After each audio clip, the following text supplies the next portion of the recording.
Alléluia, merci Seigneur.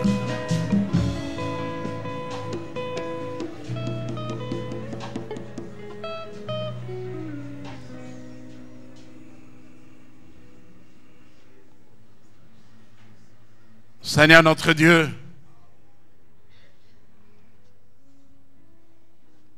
que ton nom soit glorifié. Que ton nom soit sanctifié. Que ton règne vienne. Que ta volonté soit faite sur la terre comme dans le ciel.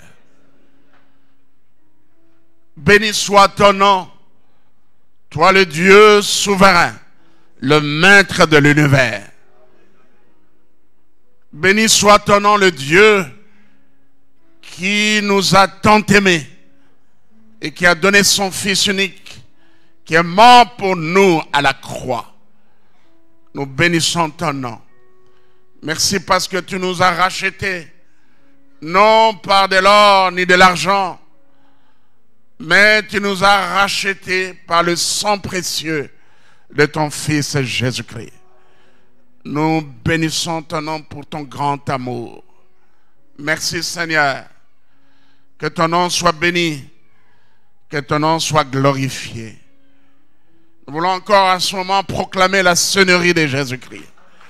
Nous confessons qu'il a dépouillé les dominations et les autorités et les a livrées publiquement en spectacle en triomphant d'elle par sa mort sur la croix. Que tout soit soumis maintenant à la seigneurie et à l'autorité de Jésus-Christ. Et nous nous soumettons nous-mêmes à toi, notre Sauveur et Seigneur. Et que tout esprit te soit soumis.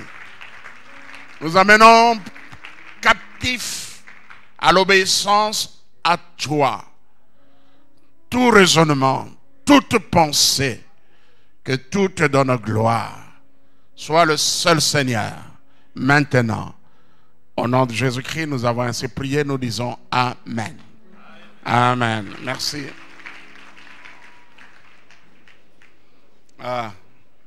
J'ai entendu un Amen à eux qui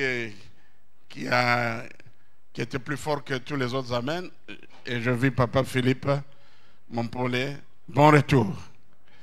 Voilà. Et Madame, votre épouse, Maman Mireille, elle, je ne l'ai pas fait. Maman Mireille est là. Ah, voilà. Donc, elle a choisi de venir au deuxième culte. Bon retour. Il revient de l'Afrique du Sud. Que le nom du Seigneur soit béni. Amen. Alors, il y a aussi un frère qui est venu de la bonne Matadi avec une recommandation, mais nous allons vous demander de passer la semaine pour me rencontrer, le mardi par exemple. Est-ce qu'il est là? Il s'appelle Coco. Voilà, pour vous lever, nous voulons vous saluer. Voilà, il vient avec une recommandation de pasteur Mouou. Il est ici juste pour un congé. Il a choisi d'être ici. Amen. Il est aussi étudiant à Libétane Matadi. Voilà, que Dieu vous bénisse. Alors pour vous qui êtes venus la toute première fois, la prédication de ce matin est une série de messages. C'est une série d'enseignements qui a comme thème ou titre héritier de Dieu et co-héritier de Christ. Et c'est le 5e message sur ce thème. Héritier de Dieu et co-héritier de Christ. Nous avons divisé notre enseignement en 3 parties. Et dans la première partie, nous avons vu la signification de l'héritage et sa pratique dans la Bible. Cette partie, nous l'avons déjà achevée. Nous sommes dans la deuxième partie de notre enseignement. Nous parlons de la nature de notre héritage. Nous sommes encore là. Nous allons aujourd'hui, je crois, terminer ce deuxième point, la nature de notre héritage. Et le troisième point que nous allons aborder, si Dieu nous garde, les dimanches prochains, la responsabilité des héritiers. La responsabilité des héritiers. Voilà, un magnifique enseignement, un enseignement en rapport avec le thème de l'année. Nous, ici, à l'église, l'Arche d'Alliance Lemba, nous avons déclaré l'année 2017, l'année de l'espérance. Christ en vous, c'est l'espérance de la gloire. C'est notre verset d'or de l'année. Christ en vous, l'espérance de la gloire. 1 Colossiens, chapitre 1er, verset 27. Voilà, nous sommes déjà au milieu de notre enseignement. Et pour vous qui êtes venus pour la première fois, quelques versets que nous avons eu à commenter, à explorer, c'est Matthieu chapitre 19, versets 27 à 29. Nous avons tout quitté pour te suivre. Qu'en sera-t-il pour nous? Jésus répondit, je vous l'ai dit, à vous qui m'avez suivi. À la nouvelle naissance, lorsque le Fils de l'homme s'assiera sur son trône de gloire, vous aussi, vous serez assis sur 12 trônes pour juger les 12 tribus d'Israël. Et quiconque aura quitté maison, frères, sœurs, père, mère, enfants ou terre à cause de mon nom recevra 100 fois plus et héritera la vie éternelle. Amen. Notez bien cette dernière phrase ou ces quelques derniers mots, héritera la vie éternelle. Parce que aujourd'hui, nous allons voir dans le lot de notre héritage, il y a aussi la vie éternelle. Amen. Nous avons déjà, ça se trouve dans la deuxième partie de notre enseignement, la nature de l'héritage de chrétien. Nous avons vu que nous allons hériter le royaume de Dieu. Nous avons vu que nous avons reçu le Saint-Esprit, qui est le sceau de notre héritage. Le sceau de l'Esprit, qui est le gage, la garantie de notre héritage. Amen. Et nous avons dit que notre héritage est une certitude. Et pour nous le démontrer, pour nous rassurer, Dieu nous a donné le Saint-Esprit comme gage de notre héritage. Et le dimanche dernier, nous avons parlé, qui a précédé le séminaire qui a animé le pasteur Antoine Madilo, parce que les dimanches passés, c'est le pasteur Antoine Madilo qui a clôturé son séminaire sur le thème « La puissance du discipulat ». Nous avons vu le troisième lot de notre héritage qui est le salut. Amen. Le salut. Et aujourd'hui, nous allons parler de l'héritage. Mais je reviens au rappel. Donc, juste, c'était pour vous dire de prêter attention à ce que Matthieu chapitre 19, le verset 29 dit.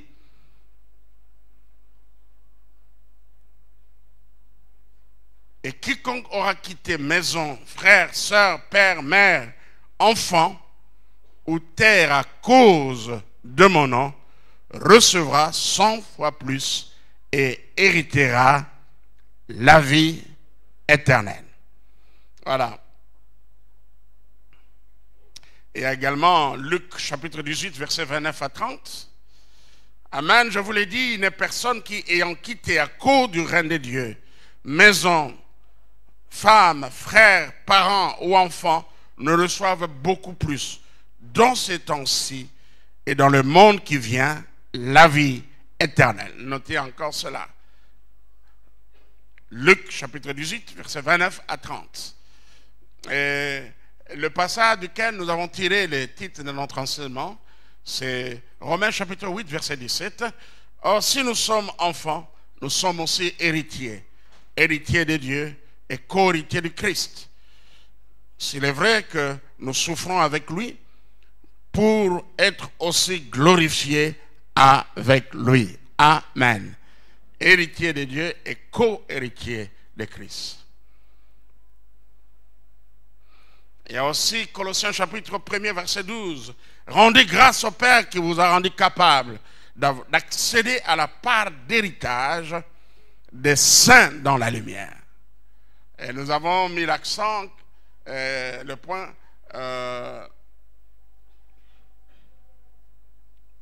nous avons mis l'accent sur le fait que beaucoup d'entre nous, nous n'avons pas hérité.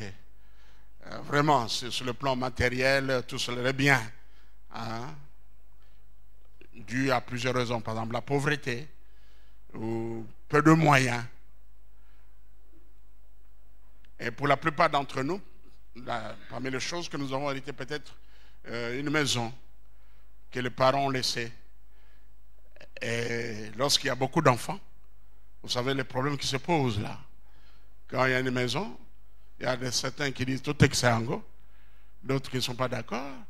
Et lorsqu'on vend, parfois il y a de ceux-là qui ne partagent pas équitablement la somme qu'on a de la vente de la parcelle, de la maison. Et ça crée des problèmes. Et nous avons dit qu'il y a même des familles, des enfants nés des mêmes entrailles, sortis des mêmes entrailles, qui sont en procès à cause de certains biens. Et nous le voyons même à la télévision. Ils sont prêts à éviter telle ou telle autre chaîne de télévision pour dire qu'il y a injustice. Voilà ce qui se passe. Donc on met au public une affaire qui devait être privée pour la famille. Mais je vous ai dit que pour moi personnellement, l'héritage magnifique que notre Père nous a laissé, c'est le chemin du Seigneur. Amen. Et là, je voulais paraphraser ou dire, je crois que c'est exactement ça, une pensée, une parole de Billy Graham. Billy Graham, vous le savez, c'est cet homme de Dieu, ce évangéliste qui a marqué la vie de l'Église au XXe siècle. Billy Graham, il est décédé, je crois, cette année, je crois à l'âge de 93 ans. Voilà. Et j'ai vu ça sur le profil de notre frère, Papa Maweja. Bienvenue. Il dit, le meilleur héritage qu'un père peut laisser à ses enfants et à ses petits-enfants n'est pas de l'argent, ni les choses matérielles. Mais le meilleur héritage qu'un père peut laisser à ses enfants, c'est le caractère, c'est l'héritage du caractère et de foi. Amen. Amen. De caractère et de foi. Le meilleur héritage. La personnalité. Mais là, bien sûr, il faut avoir le caractère de Christ. Moi, je l'ai vu dans mon père. C'est pourquoi j'ai toujours dit et confessé, témoigné, que pour moi, le modèle pour un bon père, et à la fois sur le plan familial et sur le plan spirituel, et le meilleur exemple pour moi, pour un bon serviteur de Dieu, c'est mon père. Il était un homme qui craignait Dieu. Amen. Il n'était pas un homme conflictuel. Et ça, dans les assemblées de Dieu, ils le connaissent bien. Et je crois que c'est pour cela que Dieu l'a béni. Dieu l'a béni à travers ses enfants. Amen. Parce que nous tous, nous servons le Seigneur. Nous tous, nous sommes très engagés. Que ce soit nous les hommes et les femmes, nous sommes tous très engagés. Et dans notre famille, il n'y a pas eu de scandale. Alléluia. Nous connaissons comment sont les familles des autres pasteurs. Peut-être vous connaissez. Mais je vous dis que, sans me vanter, notre famille a été toujours prise dans le milieu de passer les assemblées de Dieu comme un modèle. Parce que nous avons hérité un héritage de caractère et de foi. Amen. Alléluia. Alléluia.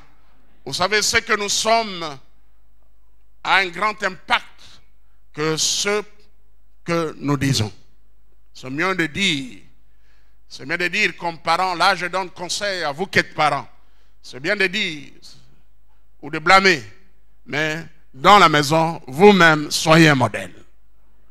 Soyez un modèle d'un bon père, soyez un modèle d'une bonne mère. Alléluia. Alléluia. Abondez en fruits de l'esprit. Et que notre vie marque notre entourage, interpelle tous ceux qui sont autour de nous. Un bon témoignage et non une vie pleine de scandales, parsemée de scandales. Que Dieu nous aide, que Dieu vous aide, que Dieu m'aide pour que nous soyons des modèles. Amen. Que nous soyons tous des modèles, comme Paul le dit à Timothée, que personne ne méprise ta jeunesse, mais sois un modèle pour les fidèles en parole, en conduite, en foi et en pureté. Alléluia. Merci. Notre héritage.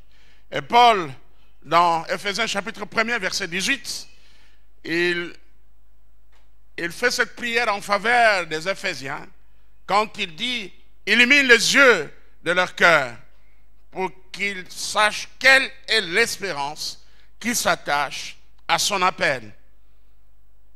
Quelle est la glorieuse richesse de son héritage au milieu des saints. » Amen. Glorieuse richesse de l'héritage au milieu des saints. Et il y a aussi 1 Pierre chapitre 1er verset 3 à 4. Là c'est un rappel. Béni soit le Dieu et Père de notre Seigneur Jésus-Christ qui, selon sa grande miséricorde, nous a régénérés par la résurrection de Jésus-Christ d'entre les morts, pour une espérance vivante, pour un héritage qui ne peut se corrompre, ni s'essuyer, ni se flétrir, et qui vous est réservé dans les cieux, à vous qui êtes gardés en la puissance de Dieu, par la foi, pour le salut, prêt à être révélé dans les derniers temps. Amen. Alors nous avons vu déjà les significations de l'héritage et sa pratique dans la Bible. Nous avons parlé de la nature de l'héritage du croyant. Elle est d'abord spirituelle. La Bible dit « Béni soit le Dieu Père de notre Seigneur Jésus-Christ, qui nous a bénis de toutes sortes de bénédictions spirituelles dans le lieu céleste en Jésus-Christ. » Et nous avons dit que même si Dieu nous bénit matériellement, c'est toujours dans une perspective spirituelle, dans un but, des motifs, un but spirituel. Nous avons souligné cela. Et l'héritage du croyant inclut tout ce que le croyant jouira au ciel pour l'éternité et tout ce qui lui appartient maintenant grâce à sa relation avec Jésus-Christ. Et cet héritage ne peut se corrompre, ni s'essuyer, ni se flétrir. Et nous avons, dans notre deuxième partie, nous avons parlé de l'héritage du royaume, dans la nature de notre héritage. Eh bien, nous avons parlé le royaume. Le royaume. Le royaume, c'est là où le Seigneur règne. Nous avons dit que maintenant, Christ règne dans notre cœur. Mais très bientôt, le règne de Jésus-Christ sera un règne sur le littéral. Il va régner sur cette terre et c'est pendant le millénium. Il va régner.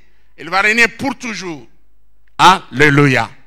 Bien sûr, après le millénium, viendra la bataille, ce qu'on dit, de la bataille de Gog et Magog, durant laquelle le diable sera arrêté et jeté en enfer. Le livre d'Apocalypse nous parle de deux arrestations du diable. La première, c'est à l'issue de la guerre d'Armageddon. Il sera arrêté, lui, le diable, le faux prophète et l'antichrist. Les deux derniers seront jetés dans le temps de feu. Le diable et lui, il sera jeté, mis dans l'abîme pendant 1000 ans. Et l'Apocalypse dit, après 1000 ans, il sera relâché pour séduire les habitants de la terre. Parce que le diable, lui, il est spécialiste. C'est le séducteur. Et beaucoup posent cette question, mais pourquoi encore relâché? Pourquoi on ne l'a pas envoyé? Parce que pendant le millénium, les gens ne connaîtront pas cette séduction provoquée par les diables. Alors Dieu ne veut pas régner sur des gens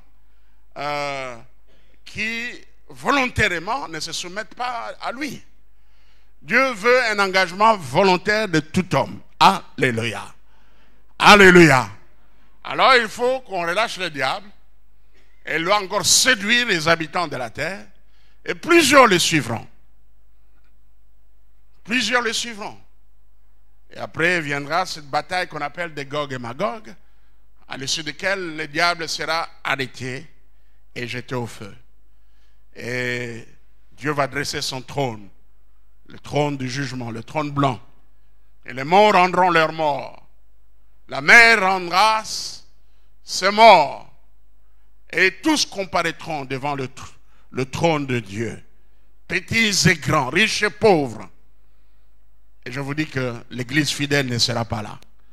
Parce que l'église fidèle règne et régnera avec le Seigneur.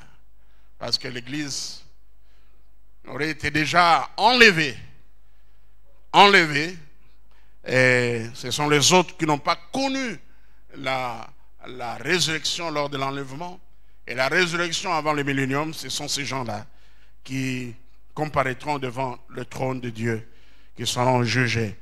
Et il sera prouvé qu'ils sont des rebelles, des coupables, et ils seront jetés en enfer. Notre Dieu est un Dieu juste. Amen. Dieu donne l'occasion à toute personne de décider sur sa destinée. Tout homme.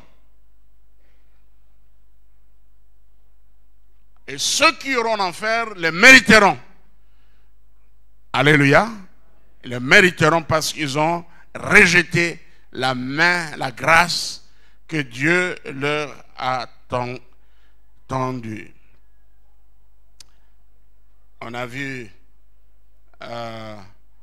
le Saint-Esprit qui est comme le gage, la garantie de notre héritage. Et nous avons vu le salut et nous voulons parler aujourd'hui de la vie éternelle. Amen. Amen. Alors, maintenant passons. Voyons la vie éternelle. Il y a déjà des passages que nous avons lus. Matthieu chapitre 19, verset 29. Et nous avons lu aussi Luc chapitre 18, verset 29 à 30. Et lorsque j'ai médité sur cela, j'ai vu que même les Juifs avaient une notion déjà de la vie éternelle. Alléluia. De la vie éternelle. L'avait-il entendu de la bouche du Seigneur? Je ne sais. Mais en lisant ma Bible, je vois des gens qui s'approchent de Jésus pour lui demander, Maître, que dois-je faire pour hériter la vie éternelle? Alléluia. Nous le voyons par exemple avec cet homme, on n'a pas précisé qui fut-il exactement. Marc chapitre 10 verset 17. Nous allons lire dans Marc chapitre 10 verset 17.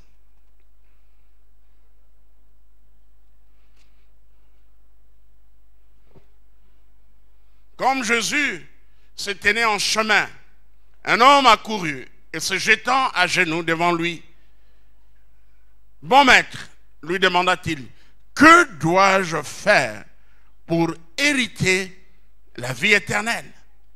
Jésus lui dit, pourquoi m'appelles-tu bon? Il y a de bon que Dieu seul. Tu connais les commandements. Tu ne commettras point d'adultère. Tu ne tueras point. Tu ne te déroberas point. Tu ne diras point de faux témoignages. Tu ne feras tort à personne. Honore ton père et ta mère. Il lui répondit, Maître, j'ai observé toutes ces choses dès ma jeunesse. Jésus, l'ayant regardé, l'aima et lui dit, il te manque une chose. Va, vends tout ce que tu as. Donne-les aux pauvres et tu auras un trésor dans le ciel. Puis viens et suis-moi. Amen. Mais affligé de cette parole, cet homme s'en alla tout triste, car il avait des grands biens. Jésus, regardant autour de lui, dit à ses disciples qu'il sera difficile à ceux qui ont des richesses d'entrer dans le royaume de Dieu.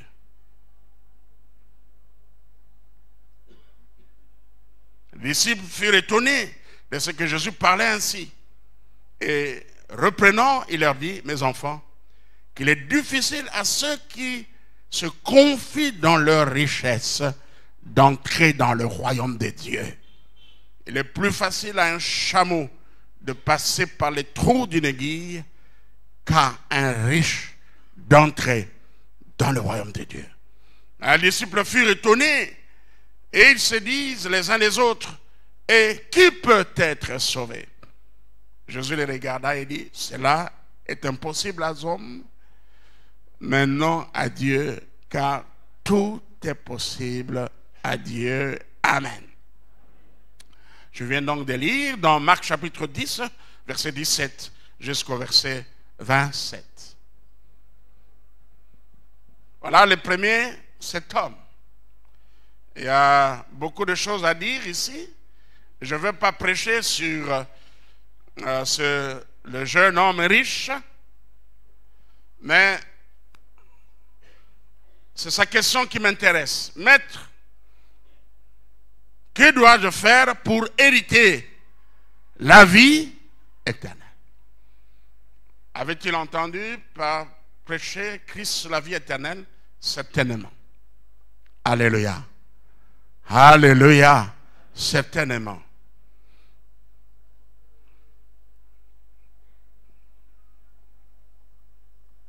Et cet homme a accompli la loi, mais il avait une faiblesse. Il avait quelque chose de très fort qui ne permettait pas. Très fort. Et qui était un obstacle dans sa relation avec Dieu. Il était attaché au bien qu'il avait. La Bible dit qu'il avait des grands biens. Donc nous dirons, Dieu était sa richesse.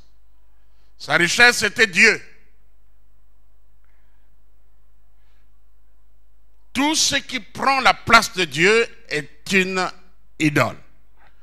Nous devons aimer Dieu de tout notre cœur, de toute notre force, de toute notre énergie. Amen. Amen. Voilà pourquoi Jésus dit, si quelqu'un est son père et sa mère, il ne peut être mon disciple. Tout notre amour doit être pour Dieu. Amen. Alors, que rien ne prenne la place de Dieu dans votre vie. Alléluia. Que rien ne prenne la place de Dieu dans votre vie. Alors là, je lance un appel à ces gens-là. Cette chose-là qui te retient pour te donner à Dieu, mets ça de côté. Je ne dis pas d'abandonner, mais que Dieu soit la priorité dans votre vie. Alléluia. Que votre commerce, votre business ne t'empêche pas de maintenir ta communion avec Dieu. Voilà pourquoi j'appelle vous bien-aimés, vous qui êtes dans le business, vous qui êtes dans les affaires, vous qui exercez le commerce, Si il y a un rendez-vous avec Dieu, laisse ce que tu fais et va. Que Dieu soit la priorité. Quelqu'un peut dire Amen? Je sais que beaucoup sont irréguliers dans l'église à cause de cela.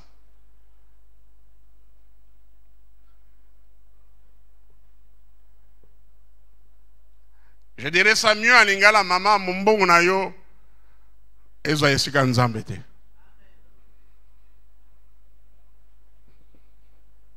Mumbo unayo ezo yesika nzambe te. Nzambe azala azo yesika ya liboso. Amen. Amen. Je comprends ceux qui sont là maintenus au travail parce qu'ils doivent être là. Mais yo maman, yo papa, yo me vous PDG. Amen. Voilà. Voilà, je voulais juste parler un peu de ça. Mais je voulais vous attirer votre attention sur le fait que ils savaient qu'on peut hériter la vie éternelle. Ça, c'est un jeune homme qui était riche. Et combien sont attachés aux richesses? Je crois que Dieu nous donnera l'occasion de prêcher sur ça. C'est une vérité. Quand Christ, nous devons prendre ça au sérieux. Quand Christ dit qu'il est difficile, il ne dit pas impossible, qu'un riche entre dans le royaume de Dieu. Il est plus facile qu'un chameau passe par le trou d'une aiguille qu'un riche. Alors si Dieu vous a béni matériellement, financièrement, si vous avez de nombreux biens, priez et demandez à ce que votre richesse ne vous éloigne pas de Dieu. Amen. Et nous savons les tentations qui sont liées à la richesse. Combien de gens utilisent, pas d'une manière chrétienne, comme Dieu le veut, l'argent, le bien, les positions que Dieu leur a données.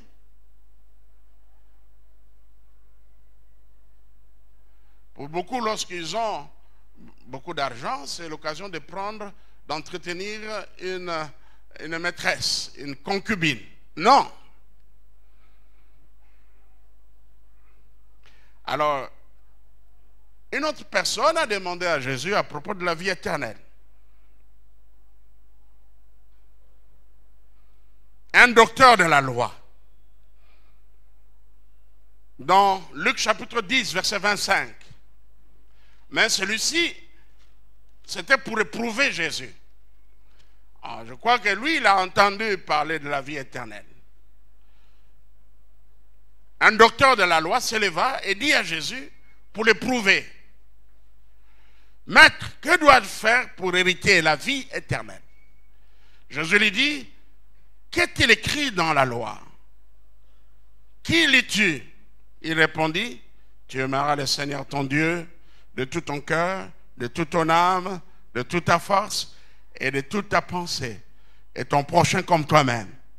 Tu as bien répondu, il lui dit Jésus, fais cela et tu vivras.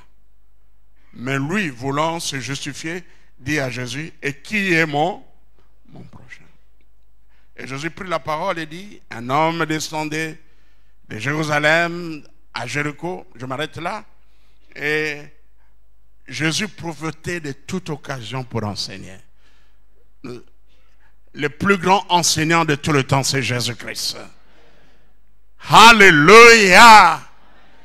Le plus grand enseignant. Il profitait de toute occasion. Un jour, Nicodème est venu et dit, oh, maître, personne ne peut faire des miracles que tu fais s'il n'est venu de Dieu. Jésus dit, si un homme n'est né de nouveau, n'est né d'eau et d'esprit, il ne peut entrer. Si vous regardez les belles paroles de Nicodème et la réponse de Jésus, vous voyez que c'est sans relation. Mais Jésus a vu le besoin qui était là. Il a vu que voilà cet homme, il faut que je lui parle de Jésus. Il faut que je lui parle de ce qui est essentiel. Et pour dire ce qui est essentiel dans la vie, que l'homme soit sauvé. Alléluia. Et voilà pourquoi je vous dis, ayons la passion des âmes. Profitons de toute occasion pour prêcher Jésus-Christ.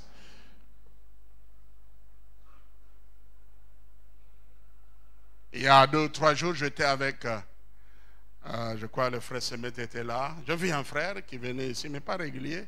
Je dis, frère, je ne vous vois pas. Je ne vous vois plus. Il commençait à m'expliquer, et puis je lui ai dit, mais comment, frère? Il a commencé à donner des présidents. Non, non, non. Il voulait même changer de sujet. Non, revenons à ce qui est essentiel. Frère.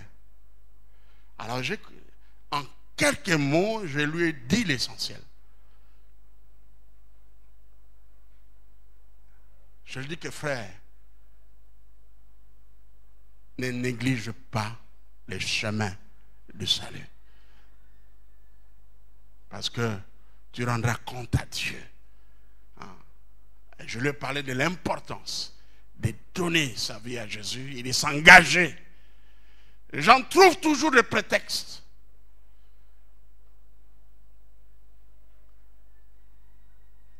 Et c'est la preuve que nous n'aimons pas Dieu.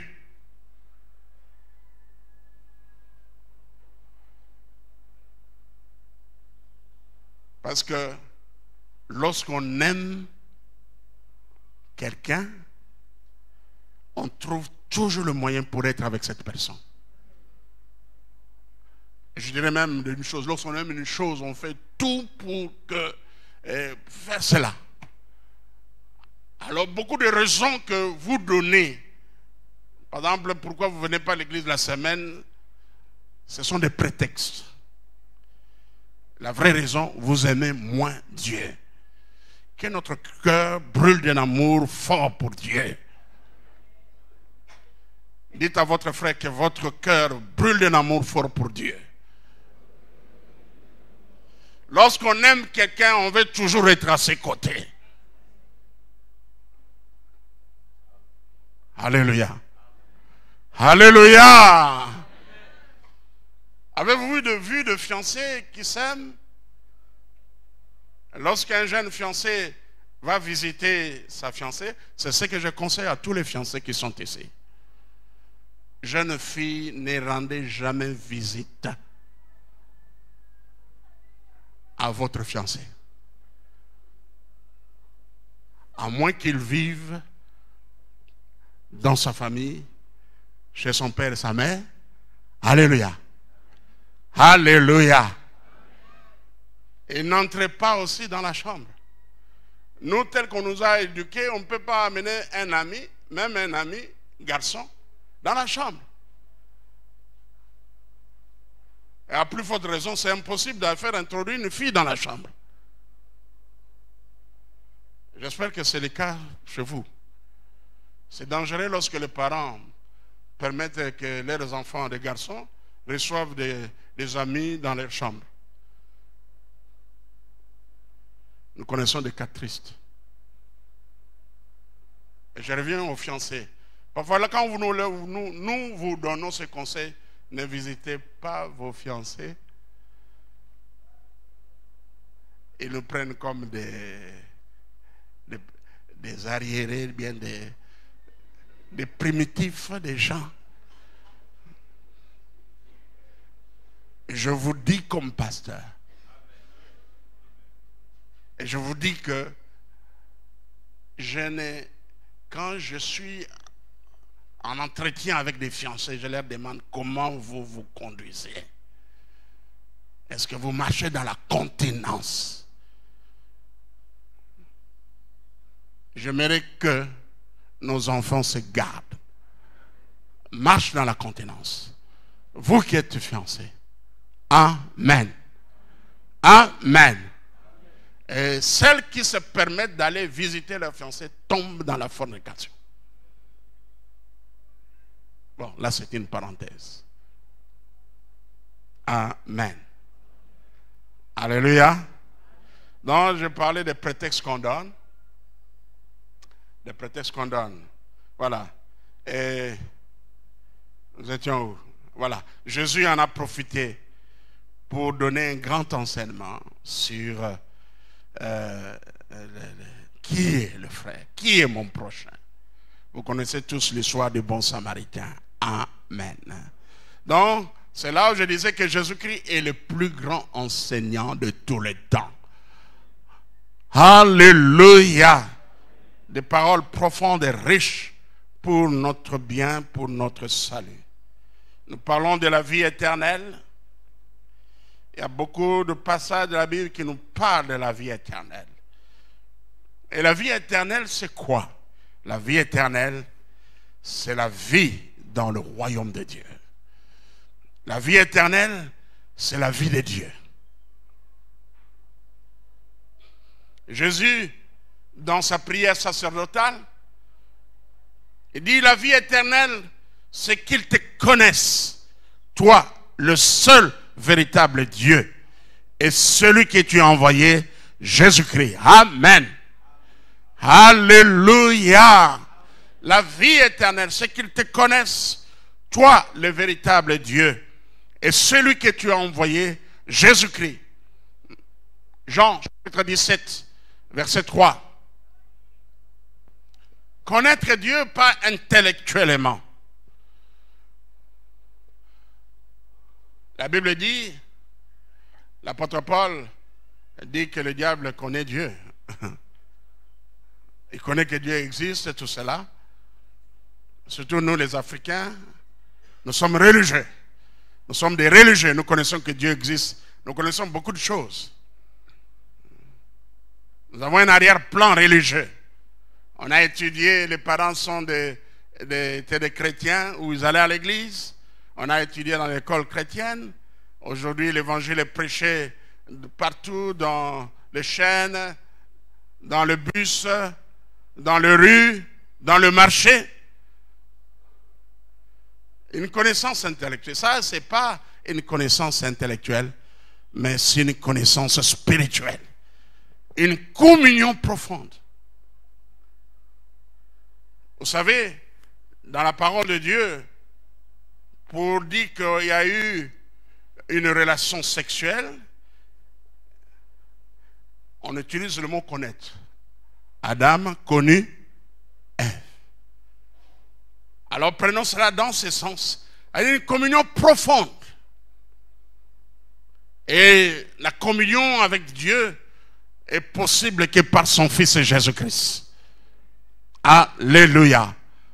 Voilà pourquoi dans 1 Corinthiens chapitre 1 verset 9, la Bible dit, Dieu nous a appelés à la communion avec son Fils Jésus-Christ. La communion, c'est un échange, un partage et une union, une communication.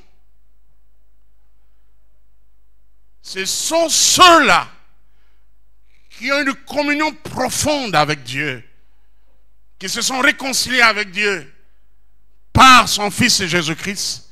Ce sont ceux-là qui ont la vie éternelle. La vie éternelle, c'est la vie de Dieu. Ceux qui ont la vie éternelle, ils ont reçu la vie de Dieu. La vie éternelle, c'est la vie dans le royaume de Dieu.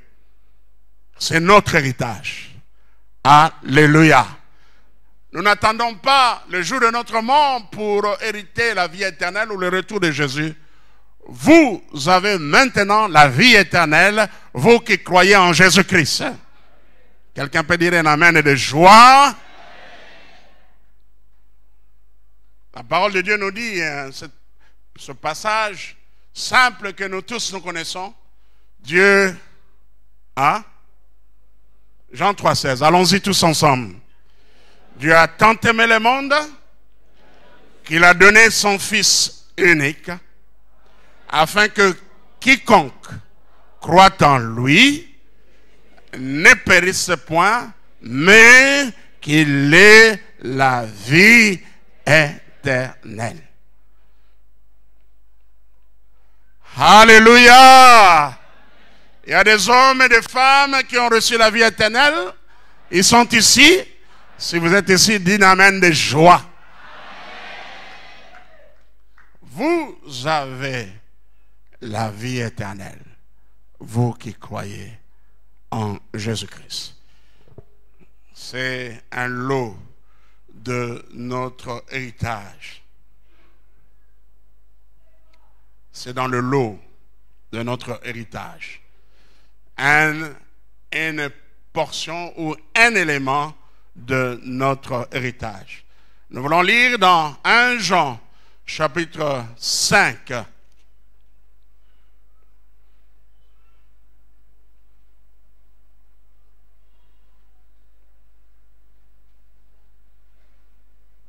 Je vais lire les versets 11 et 12.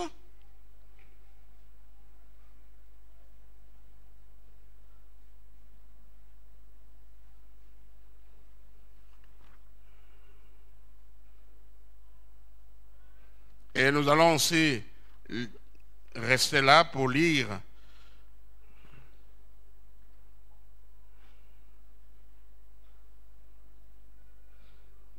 un Jean chapitre 5, verset 11, verset 12.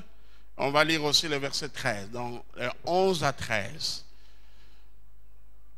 Et voici ce témoignage. Ça me pousse à lire à partir du verset 10. Celui qui croit au Fils de Dieu a ce témoignage en lui-même.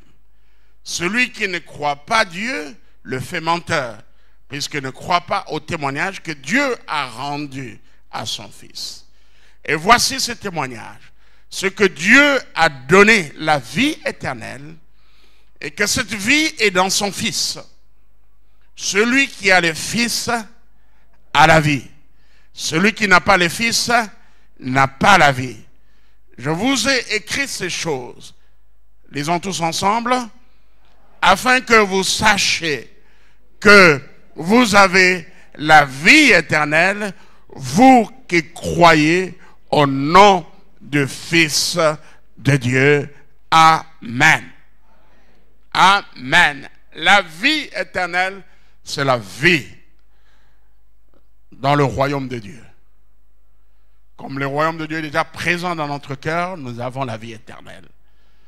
Et lorsqu'elle se manifestera d'une manière littérale, de manière physique, eh bien, nous avons déjà la vie éternelle que le Seigneur nous donne.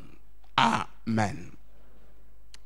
Alors, nous voulons encore ajouter un autre élément à notre héritage. C'est la terre. Un autre élément à notre héritage, c'est la terre. Dans Matthieu chapitre 5,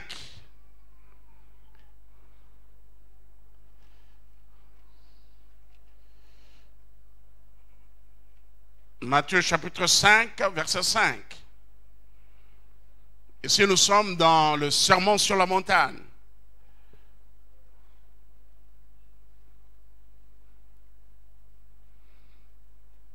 Heureux les débonnaires, car ils hériteront la terre.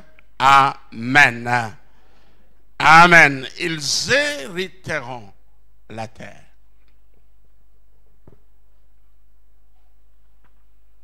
Et la question qu'on peut se poser, c'est quelle terre? Est-ce que c'est cette terre ou la terre qui va venir, la nouvelle terre et le nouveau ciel? Amen. Amen.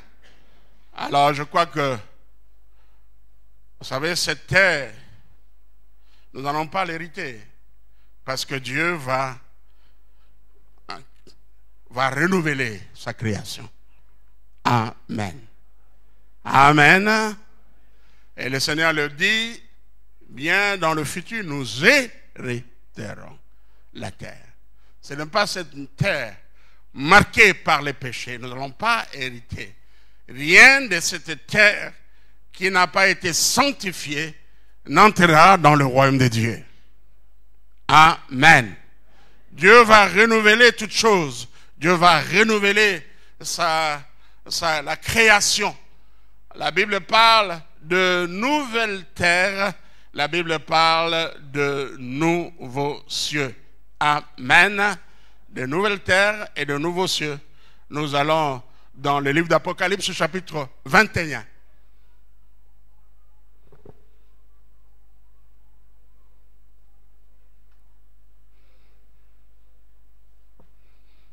Bien sûr, avant cela, Christ va régner quand même sur cette terre. Nous allons parler de millénium, de règne de Christ sur cette terre. Et nous allons régner avec Jésus-Christ. Amen.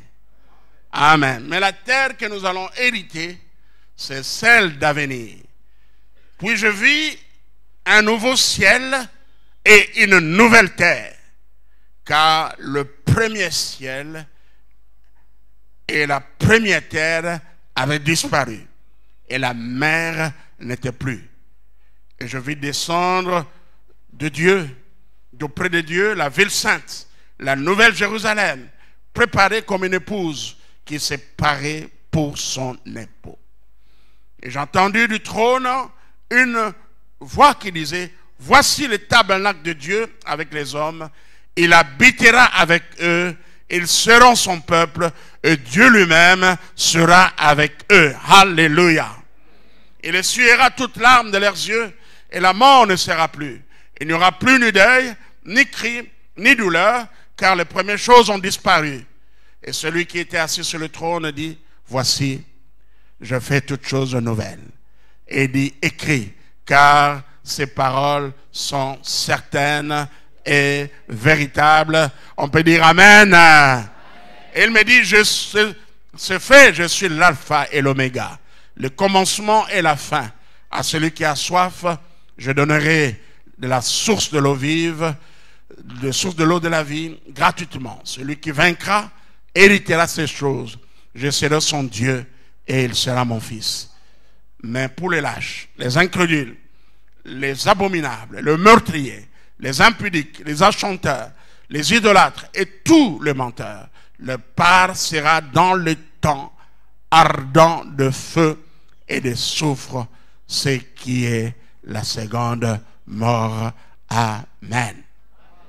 Heureux les débonneurs, car ils hériteront la terre.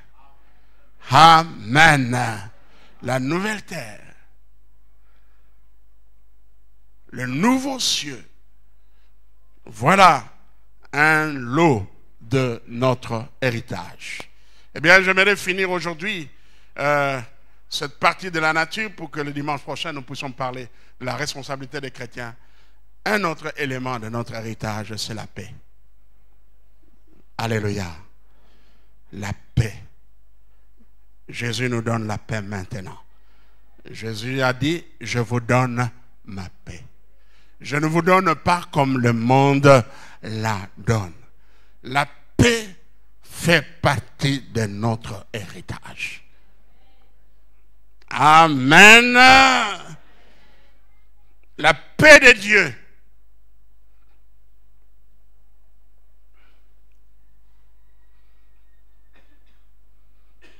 Jean 14, verset 27. Jean 14, verset 27.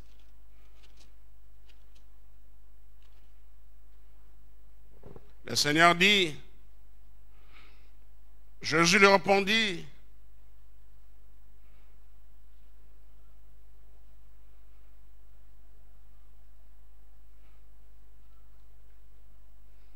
je n'ai pas pris la bonne référence.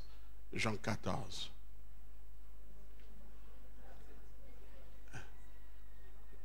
Verset 27. C'est ça? Ah oui, je lisais verset 22. Je m'excuse. Verset 27. Mes yeux étaient sur 22. Je vous laisse la paix. Je vous donne ma paix. Je ne vous donne pas comme le monde donne. Que votre cœur ne se trouble point et ne s'alarme point. Amen. Amen. La paix fait partie de notre bénédiction. Vous avez entendu cette phrase que je dis toujours. Dans le mot grâce et paix, nous avons tout le contenu de la bénédiction divine. Dans ce mot grâce et paix, la grâce, c'est la faveur de Dieu. C'est les yeux de Dieu sur vous. Quand Dieu a les yeux sur vous, des yeux bienveillants, vous êtes l'homme le plus heureux. Vous êtes l'homme le plus heureux. Amen. L'adversité peut venir, la tempête peut venir comme Job. Dieu pouvait rendre témoignage de Job à Satan. As-tu vu mon serviteur Job? La grâce de Dieu, une faveur imméritée. Si la grâce de Dieu nous accompagne, eh bien, c'est déjà l'héritage. Comme la paix. Parce que l'autre élément que nous pouvons voir comme héritage, c'est aussi la grâce de Dieu. Notre héritage.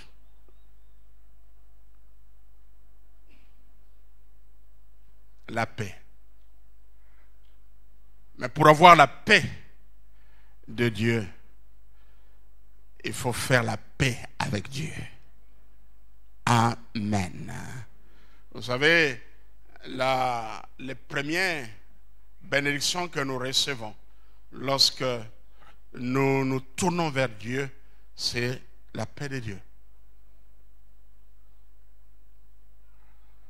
La paix de Dieu. L'apôtre Paul le dit dans Romains chapitre 5. Étant donc justifiés, nous avons la paix avec notre Seigneur Jésus-Christ. Romains chapitre 5, verset 1er. Étant donc justifiés par la foi, nous avons la paix par notre Seigneur Jésus-Christ. Amen. À qui nous devons d'avoir eu part à la foi, accès à cette grâce dans laquelle nous demeurons fermes et nous nous glorifions dans l'espérance de la gloire de Dieu. Amen. Amen. La paix de Dieu.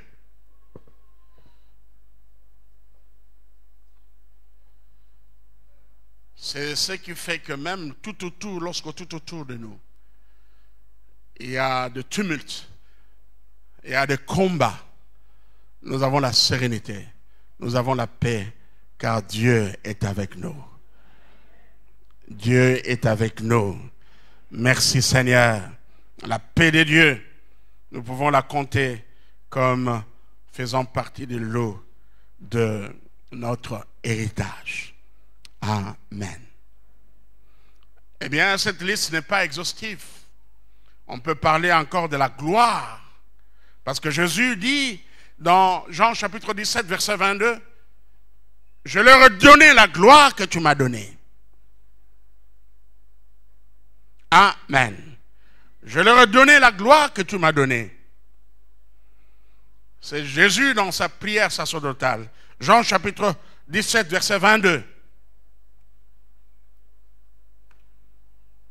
Et dans 2 Thessaloniciens chapitre 2, verset 14, l'apôtre Paul nous dit que nous possédons la gloire de notre Seigneur Jésus-Christ. 2 Thessaloniciens chapitre 2, verset 14.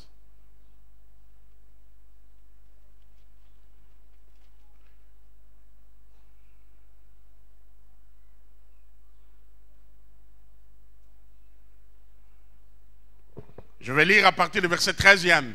2 Thessaloniciens chapitre 2, verset 13 à 14. Pour nous, frères bien-aimés du Seigneur, nous devons à votre sujet rendre continuellement grâce à Dieu, parce que Dieu vous a choisi dès le commencement pour le salut, par la sanctification de l'Esprit et par la foi en la vérité. C'est à quoi il vous a appelé par notre évangile, pour que vous possédiez la gloire de notre Seigneur Jésus-Christ. Est-ce qu'on peut dire Amen? Amen. Christ sera honoré et nous serons honorés avec Jésus-Christ. Je leur ai donné ma gloire. En fait, notre héritage, c'est tout ce que Christ possède. Et il veut bien le partager avec nous.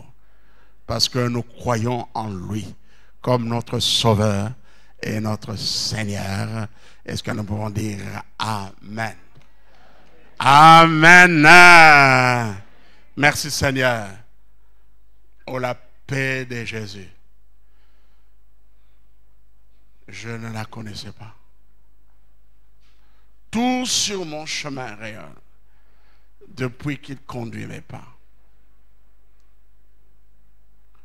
Oh, la paix que Jésus donne, je ne la connaissais pas. Tout sur mon chemin rayonne depuis qu'il conduit mes pas. Oh, la paix que Jésus donne, je ne la connaisse pas. Tout sur mon chemin rayonne depuis qu'il conduit mes pas. Un chrétien, je croyais être, mais j'ignore le bonheur que Jésus, mon divin maître, vient apporter dans un cœur. Oh, la paix! Oh, la paix que Jésus donne, je ne la connaisse pas. Tout sur mon chemin rayonne, depuis qu'il conduit mes pas. Sa puissance souveraine maintenant règne sur moi. Maintenant règne sur moi. Le péché brise la chaîne, mais rend vainqueur par la foi. Vainqueur par la foi. Oh, la paix, oh, la paix que Jésus donne, je ne la connaissais pas. Tout sur mon chemin rayonne depuis qu'il conduit mes pas. Et tranquille marche avant, m'appuyant sur mon Sauveur, son adorable présence, son adorable présence me donne le vrai bonheur. Donne le vrai bonheur. Oh, la paix que Jésus donne, je ne la connaissais pas. Tout sur mon chemin rayonne depuis qu'il conduit. Oh, la paix que Jésus donne, la paix que Jésus donne, je ne la connaissais pas. Doucement, je rayonne depuis qui conduit mes pas.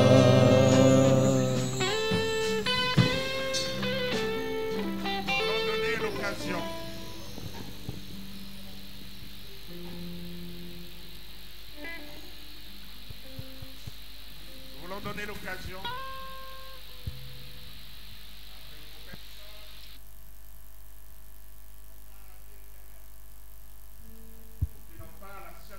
De la vie éternelle. L'occasion d'aller vers Dieu, de saisir la main de grâce que Dieu leur tend. Vous n'avez pas encore donné votre vie à Jésus-Christ. Vous n'avez pas une communion personnelle et étroite avec Dieu. Vous n'avez pas la vie de Dieu. Mais vous avez la vie du monde. Aujourd'hui, vous voulez vous tourner vers Dieu pour lui donner votre cœur. L'occasion vous est accordée pour que aujourd'hui vous puissiez vous réconcilier avec votre Créateur et votre Sauveur. Si vous êtes là, levez-vous. Nous allons prier pour vous. La Bible dit, Dieu a tant aimé le monde qu'il a donné son Fils unique, afin que quiconque croit en lui ne périsse point, mais qu'il ait la vie éternelle. Y a-t-il quelqu'un qui veut abandonner sa vie entre les mains de Jésus? Lève-toi là où tu es, nous allons prier pour toi.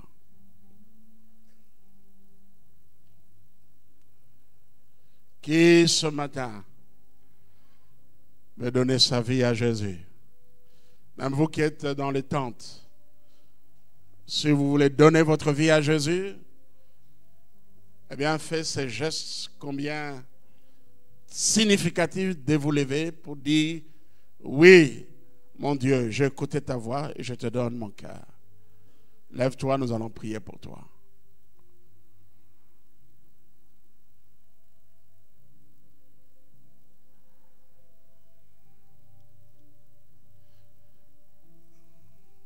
Auquel la parole de Dieu dit, celui qui aura honte de moi, j'aurai aussi honte de lui. Merci pour les personnes qui se sont levées. Vous n'avez pas la vie éternelle. Si la mort survenait aujourd'hui même, vous ne savez pas où vous allez passer votre éternité. Levez-vous là où vous êtes et nous allons prier pour vous. Merci pour les personnes qui se sont levées. Y a-t-il encore d'autres qui veulent? Ce geste est très significatif. Alléluia. Merci Seigneur. Et vous qui êtes levés dans votre cœur, là où vous êtes, faites cette prière. Éternel, mon Dieu, je te donne ma vie, je te donne mon cœur, j'ai dirigé ma vie. Viens aujourd'hui prendre la direction de ma vie. Je t'ouvre mon cœur. Pour toi, viens, Seigneur Jésus-Christ. Viens t'asseoir sur le trône de ma vie. Sois le maître de ma vie. Pardonne mes péchés. Tu connais mes péchés, tu connais tout ce que j'ai fait. Pardonne-moi. Dirige mes pas, dirige ma vie. Je laisse ma vie et mes affaires entre tes mains. Merci Seigneur. Asseyez-vous. Que le Seigneur vous bénisse. Et je vais prier, je vais faire un appel pour ces gens-là. Vous avez toujours trouvé des prétextes pour ne pas venir à l'église, être là quand il y a réunion de maman, quand il y a réunion de papa, quand il y a réunion de jeunes. Vous avez toujours des prétextes lorsque l'église se rassemble pour l'étude biblique, le mercredi, pour le vendredi. Vous avez privilégié vos activités que le rendez-vous avec Dieu. Et même d'autres, ils préfèrent rester à la maison, regarder le film, jouer au PlayStation, que de venir à l'église. Si vous êtes là, parce que Dieu nous a parlé aussi dans ce sens. Vous voulez aujourd'hui que Dieu soit la priorité. Quand c'est un rendez-vous, une réunion de l'église, vous êtes prêt à quitter ce que vous faites pour venir à la réunion. Levez-vous là, vous êtes. Nous voulons prier pour vous. Autre chose a pris la place de Dieu dans vos affaires, dans vos activités, dans vos business. Vous êtes vous-même le PDG, le patron, mais vous privilégiez parfois autre chose. J'attends à ce que presque toute la salle se lève, parce que dans les réunions de la semaine, nous n'avons pas cet effectif. Cet effectif, c'est l'effectif du dimanche. Nous voulons vous voir vous donner à Dieu. Quand nous avons une étude biblique, est-ce que vous venez? As-tu déjà assisté à une étude biblique dans cette église? Vous qui êtes jeunes, avez-vous déjà pris part aux réunions de jeunes? Est-ce que régulièrement vous prenez part aux réunions de jeunes? Vous qui êtes maman, est-ce que régulièrement vous prenez part aux réunions de jeunes? Levez-vous là où vous êtes, nous allons prier pour vous. Seigneur, je recommande ces bien-aimés qui ont reconnu que autre chose a pris la place que Dieu devait occuper. Bien de fois, ils avaient la possibilité de venir à l'église, mais ils ont privilégié rester dans leur business, dans leur commerce. Ils ont privilégié rester devant le petit écran. Ils ont privilégié rester faire autre chose, se donner à des divertissements. Seigneur, je prie pour que toi, tu sois la priorité. Que rien ne prenne ta place. Pardonne ces bien-aimés. Oui, accorde-leur ton pardon. Merci Seigneur. Lèvons-nous tous ensemble. Et nous voulons bénir à Dieu pour cet héritage éternel, pour le royaume, pour le Saint-Esprit, pour le salut, pour la vie éternelle, pour la paix, pour la gloire et les nombreuses autres bénédictions attachées à notre héritage. Lèvons nos voix et prions tous ensemble. Remercions le Seigneur